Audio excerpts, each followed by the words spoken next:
Podcast, where we cut through the noise and keep it real. Just because a cut block is legal doesn't make it right. Kind of like Cory Hogue's takes.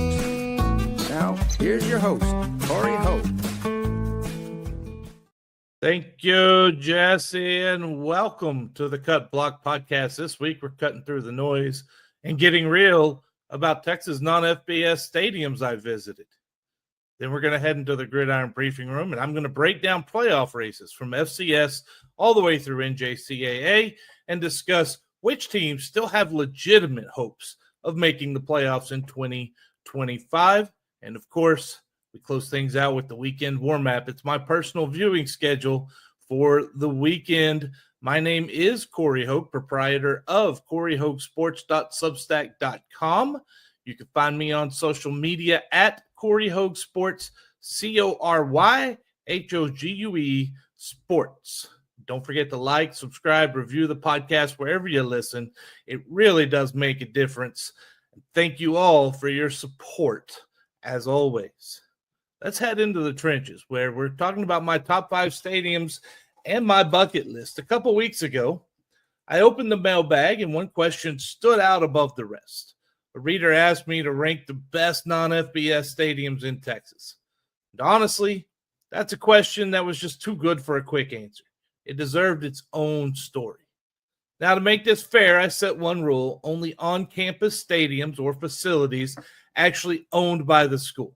That alone eliminated nearly half of the 35 programs in Texas right off the top. The next challenge? Well, I haven't visited every on-campus stadium in the state yet. But that's the key word, yet. So I broke it into 2 lists: my top 5 that I've personally visited, and another 5 that sit high on my travel bucket list if the budget ever allows. So for the top 5 Texas non-FBS stadiums I've visited, let's start with number 5, Trinity University. It is hidden in the heart of San Antonio. This place is like a time capsule of what college football used to be. It's pure and simple. Trinity's multi-sport stadium got a big 3-phase renovation that wrapped up in 2021, and it was necessary. New turf, upgraded facilities, and a reworked home side. But what separates this place is what makes it special are the people. The tailgating feels like a family reunion: food, laughter, and storytelling behind the stands. It's football the way it was meant to be played. Community first. Number 4, Mary Hardin Baylor. Crusader Stadium isn't just one of the nicest in Division III. It's a cathedral for UMHB football.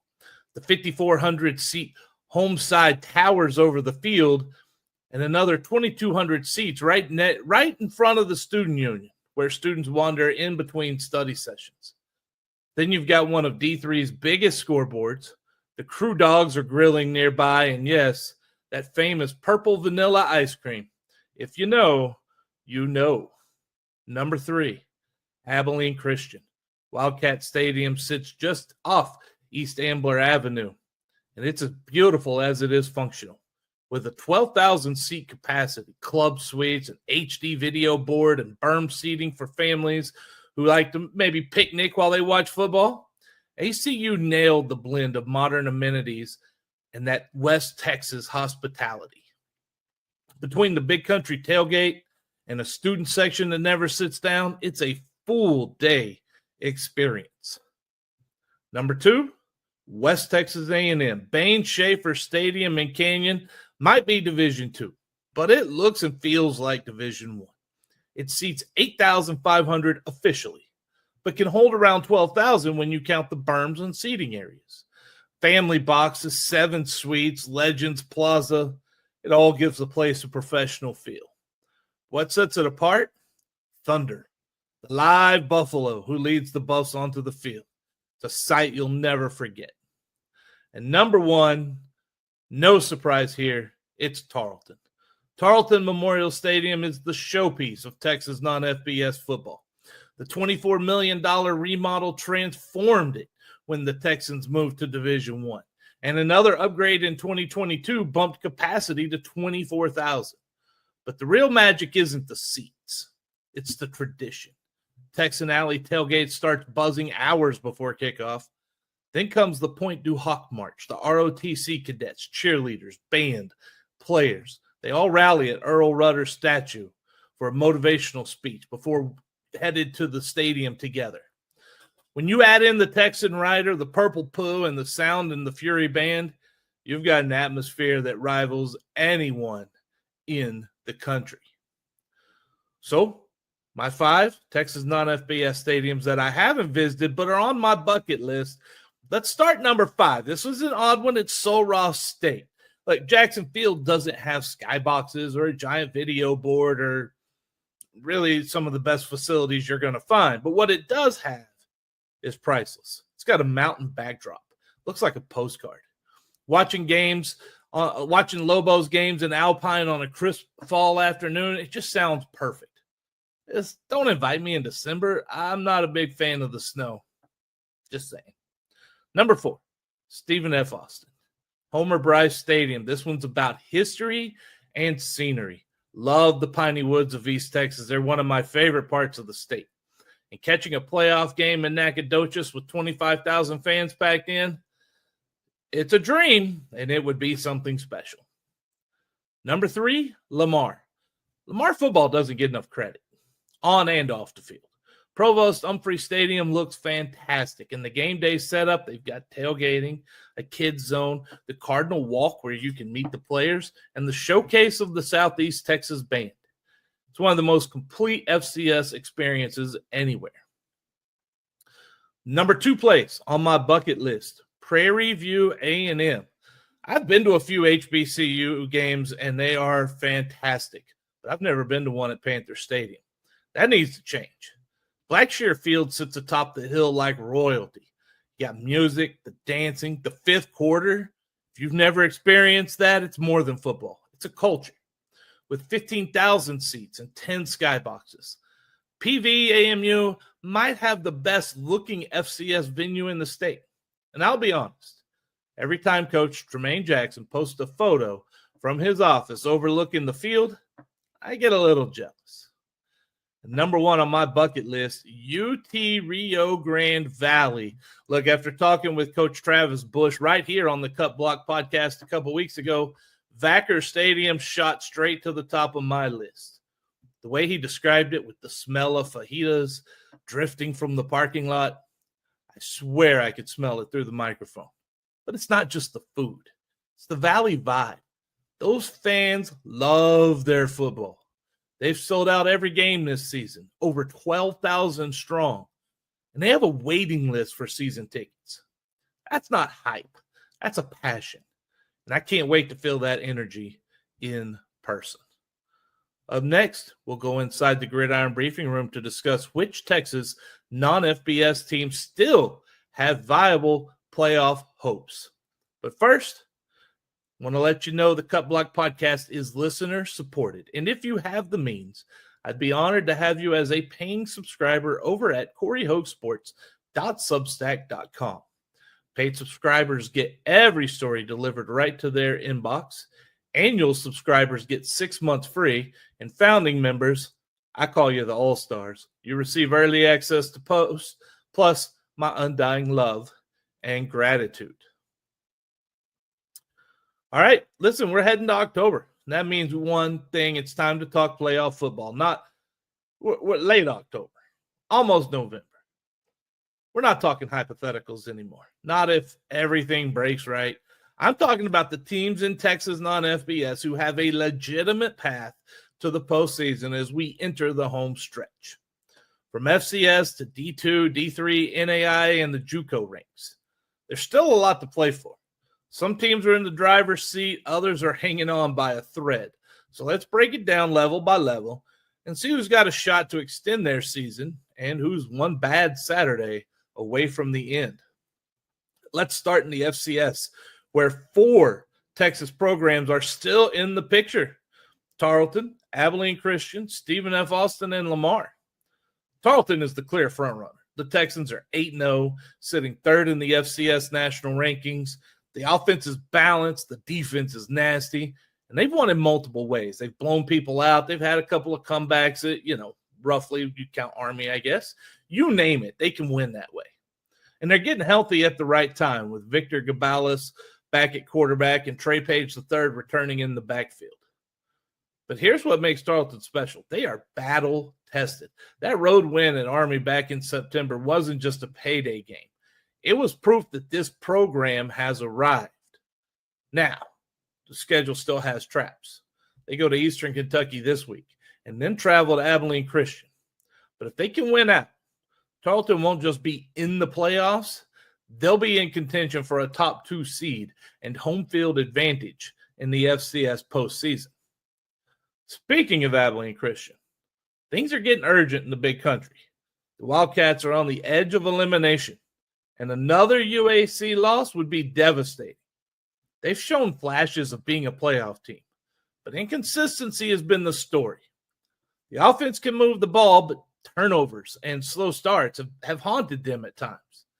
That showdown with Tarleton could either be a season saver or the final nail in the coffin. Bottom line, ACU's margin for error is gone. They've got to win out to have a shot. Now let's shift over to the Southland Conference, and things are really interesting over there. Stephen F. Austin, Lamar, Southeastern Louisiana, they're all tied at the top of the standings. For SFA, the Lumberjacks are peaking at the right time. They've won 5 straight. That defense has been suffocating, holding every opponent during that stretch to 17 points or fewer. Quarterback Sam Vidlak has settled in, and that defense is playing lights out. Lamar is also in a great position, but they've got the toughest road ahead. The Cardinals face both SFA and Southeastern Louisiana in back-to-back weeks in November.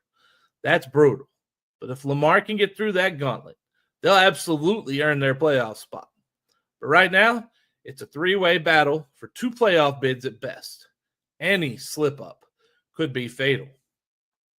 Now let's drop down to Division II, where Lone Star Conference has 3 Texas teams still alive: UT Permian Basin, Angelo State, and West Texas A&M.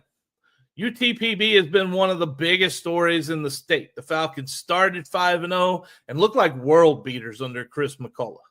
The offense is explosive, the defense flies the ball, and quarterback Cannon Gibson has been the steady leader they needed. But they've hit some adversity. 2 straight losses have put the Falcons on the edge of the playoff bubble. The good news, they still control their own destiny. Beat West Texas A&M this weekend, finished strong, and they're probably in the regional playoff picture. Lose, things get dicey real fast. Then there's Angelo State, a program that's been the standard in the Lone Star for the last few seasons under Jeff Gersh. The Rams aren't done yet. They're going to need some help. A couple of losses put them behind the 8 ball, and that defeat at Texas A&M Kingsville really stung. Still, if they can win out and they get some chaos elsewhere, they might sneak in as a low seed. They're not in control, but they're not out of it either. Oh, and keep an eye on West Texas A&M. Don't look now, but the Buffs are playing their best football of the season. They've won 3 straight and are doing it with defense. They've allowed just 28 total points over the 3-game stretch. Quarterback R.J. Martinez is incredible, putting up big numbers and leading by example. If WT wins at UTPB this weekend, they'll officially join the playoff conversation. It's that simple. It appears each of the 4 conferences in Super Region 4, the Lone Star, the Rocky Mountain, the Great American, and the MIAA, they'll each get 2 spots. Central Washington is in the best position in the Lone Star, which leaves only 1 spot for a team from Texas and no room for error. Now in Division III, the picture's a little clearer and a little more brutal. Hardin-Simmons is in the best spot of any Texas D3 team. The Cowboys have already beaten UMHB, and they sit in control of the ASC race. The offense is humming, the defense is balanced, and right now, they're in line for one of the top seeds in the playoff bracket. They can cement themselves at the top if they defeat UMHB in Belton. Trinity, meanwhile, they're right behind in the SCAC. They're in solid shape for now. They can't afford another conference loss. Their game in a few weeks against Maryville now has playoff elimination written all over it after Millsaps beat the Scots. If Trinity wins and they win out, they're in the mix for an at-large bid, even if they don't claim the automatic qualifier.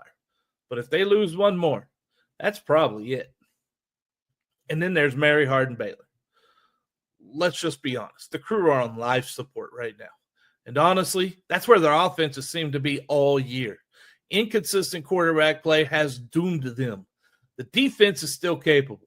They just can't find rhythm on offense. They should beat Howard Payne this weekend. Emphasis on should. But that's been the issue. Inconsistency has been the standard for UMHB this season. They've got to win out and hope for chaos to sneak in as an at-large or possibly find a way to get that automatic bid. But the odds are long for the Crew. Now we move to NAIA, where the path is much simpler. For Texas Wesleyan, the math is clear. Win the Sooner Athletic Conference, and you're in. But lose to Ottawa, Arizona in November, and you're out. That's pretty much it. That's the scenario. The Rams have been steady all year, but that season-opening loss to Lindsey Wilson hurt. It took away probably any real shot of an at-large bid. So to make the postseason, they have to take care of business in conference play and beat Ottawa at home. The good news for the Rams, they'll have that game in Fort Worth, and that atmosphere will be incredible. Finally, we head down to the JUCO level, the NJCAA, where Tyler Junior College is quietly building something special. The Apaches look like legitimate contenders to make the national semifinals. But their path is treacherous. The SWJC FC is the toughest JUCO league in America, and there's zero margin for error. Tyler hasn't been dominant by any means. They've had a lot of close calls. They've had to fight through adversity, but they just keep winning, and that's what matters. To make the Final Four, though, they'll need to finish the regular season strong and win the SWJCFC playoffs. It's a gauntlet, but if they can survive it, Tyler has the defense, the discipline, and the grit to make a run at the national title. So that's your playoff pulse heading into late October. Across the non-FBS levels, Texas football is right in the thick of the national picture. From Tarleton chasing perfection to Hardin-Simmons asserting dominance, from the Falcons fighting for respect in Odessa to Tyler's playoff push in JUCO. There's still a lot to decide, but one thing's for sure. November football in Texas is going to mean something. And when the brackets come out, don't be surprised if the road to a couple national title runs right through the Lone Star State. Stay connected with me on Twitter, X, Facebook, Instagram, YouTube, and more. Just search at Cory Hogue Sports, CORYHOGUE Sports. You can also reach me directly by email at CoryHogueSports@gmail.com. All right, it's time for the weekend warm-up. It's your weekly briefing to the Texas Non-FBS football front lines. Each week, I break down the key matchups that you need to know, the ones that are going to shape playoff races, title chases, and bragging rights across the Lone Star State. As always, kickoff times are given using the 24-hour clock. Nod to my time as an Army medic. If the first two digits are higher than 12, just subtract 1,200 and you're good. All right, let's head into this weekend's missions. And we start 1,300-hour Cisco at Navarro. This one's massive for the SWJCFC playoff picture. On your screen, you'll see Howard Payne first. We'll get to that one in a second. We're starting Cisco at Navarro. Cisco enters off a tough 37-33 loss to conference leader Tyler, but the Wranglers showed they can hang with anyone. Navarro, meanwhile, hasn't played since a 14-7 loss to Trinity Valley and has had 2 full weeks to get right. Cisco ranks as second in the league in scoring, just ahead of Navarro against conference opponents. But the Bulldogs have been nasty on defense, giving up barely 12 points per game in conference play. Cisco's secondary has held opponents under 200 yards passing, so something's got to give. Navarro can clinch a playoff spot with a win and a Trinity Valley victory over New Mexico Military Institute. A win also keeps them alive for the top seed before the next week's showdown at Tyler. For Cisco, a victory would pretty much lock up back-to-back playoff trips for the first time since 2006-2007. Also, 1,300 hours, Howard Payne at Mary Hardin Baylor. Kobe Gibson's first season at Howard Payne has been outstanding. And this is a chance to stamp it with a statement win. The Yellow Jackets are tied with UMHB for second in the American Southwest Conference after taking down East Texas Baptist 2 weeks ago. And they're sneaking into a playoff conversation territory. The Crew, on the other hand, they haven't found any consistency. They haven't won back-to-back games yet this year. They're coming off a 28-19 win over Texas Wesleyan. But they have to win out to keep their postseason hopes alive. This is do-or-die time for UMHB. For Howard Payne, a win in Belton redefines their season. At 1,400 hours, we end the afternoon session at Eastern Kentucky Roy Kidd Stadium, where Tarleton rolls in with a 8-0 record and ranked number 3 in the FCS. Eastern Kentucky hasn't lost at home since 2023. Again, something's got to give. The Texans finally got healthy last week, or they're starting to get healthy. Quarterback Victor Gabales and running back Trey Page III both returned for a 45-10 homecoming win over West Georgia. And the story of the year keeps getting better. James Page, the quarterback turned running back, he's racked up 220 yards and 5 touchdowns in the last 2 weeks. EKU is 3-4 overall, but they're undefeated at home and scoring nearly 10 points more per game in Richmond than they are on the road. A win keeps Tarleton's perfect season alive heading into next week's clash with Abilene Christian. For EKU, it's desperation mode. Lose, and they're out of the title race. Win, and they still had a signature upset to hang their hat on and a chance at the FCS playoffs. We head into the late afternoon, early evening games at 1,600 hours. We start with Langston at Texas Wesleyan on the Antler Sports Network. The Rams can't afford to blink. Texas Wesleyan and Ottawa, Arizona are both unbeaten in Sooner athletic play, and that November 8th showdown is looming. But Langston comes in hungry, sitting in the middle of a 3-game road stretch, and they fell last week 42-28 at Wayland Baptist. Every game is a playoff game for Texas Wesleyan now. Slip up here, and that conference title path gets a whole lot more difficult. Also at 1,600 hours, Trinity Valley at New Mexico Military Institute. It's another crucial SWJC FC matchup. Trinity Valley's ripped off 4 straight wins since falling to Tyler. And a win would clinch a playoff berth and keep them in line for a home game in the conference playoffs. Nemi broke a 3-game skid last week by beating in Northeastern Oklahoma A&M 45-21. And they nearly stunned Tyler 2 weeks ago. The Broncos are always tough in Roswell, and the Cardinals cannot overlook them. But Trinity Valley can secure their spot. They're going to have to earn it, though, against a team that's playing some really good football, especially at home. And we head under the lights, the nighttime affairs. We're going to start with the 1,800 matchup. West Texas A&M at UT Permian Basin on Flow College. And this one is personal. Cannon Gibson transferred from West Texas to UTPB during the offseason.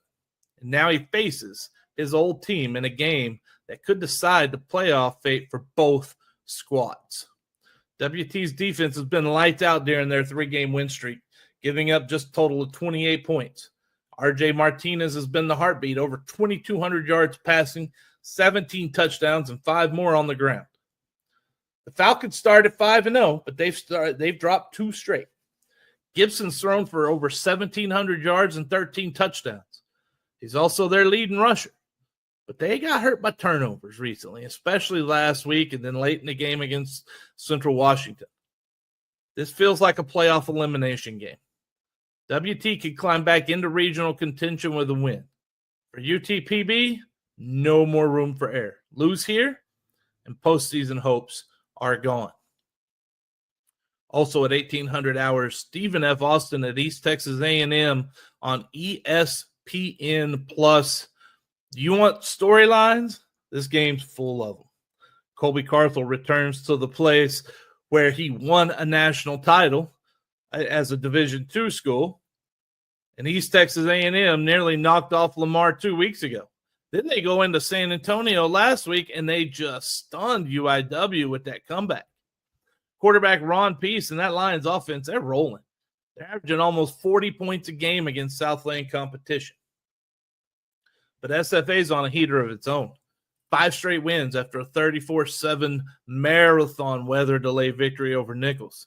Their defense has been dominant, holding every opponent under 17 points during that run. And the Lions won last year. Don't forget that. In Commerce, East Texas A&M beat SFA. This time, SFA is tied for first in the Southland. They can't afford a misstep with no matchup against Southeastern Louisiana this year. For East Texas A&M, they're now fully playoff eligible. Remember, they got eligible 1 year early. And this is another chance to shake up the FCS landscape. At 1900 hours, we're headed to the Rio Grande Valley for Incarnate Word at UTRGV on ESPN+. Incarnate Word's season has gone sideways. They're 0-3 in the Southland, 0-3 on the road, and they've lost 4 of their last 5, including that 52-45 heartbreaker to East Texas A&M last week. Across the field, it's homecoming at UTRGV, the first ever football homecoming. The Vaqueros have sold out every game this season. They're averaging over 12,000 fans, and they sit a 3.5-point favorite in this contest. The atmosphere is going to be electric. It's pride versus momentum. UIW is playing to finish strong, but a UTRGV win would cement Travis Bush as the frontrunner for both conference and national Coach of the Year honors. At 1900 hours, we close out the weekend in Kingsville with Western Oregon at Texas A&M Kingsville. You can see that one on Flow College. Western Oregon's 4-1 in Lone Star Conference play, and they're firmly in that title and playoff race. They control their own destiny, the Wolves do. If they win out, they're in. Texas A&M Kingsville, though, showing real progress under first-year head coach Scott Parr. The Javelinas earned a signature win over Angelo State 2 weeks ago. And then last week, they went toe-to-toe with Central Washington on the road. The Javelinas are rising. A win here wouldn't just shake up the LSC standings. It'd be proof that Scott Parr's squad is starting to live up to the preseason hype. And that's your weekend warm-up for Week 9. 9 battles across the state from noon kickoffs to late-night fireworks. We got playoff spots, title hopes, and a few reputations are on the line. Gear up, get those snacks ready, settle in for another Saturday of Texas Non-FBS football, where the lights might be a little smaller, but the stakes are just as big. Thank you for joining me for this week's episode of the Cut Block Podcast. I'll be back with another episode soon, bringing you more unfiltered truth and fearless football talk. Until then, stay safe. And remember, just because it's legal doesn't make it right. Just like my takes.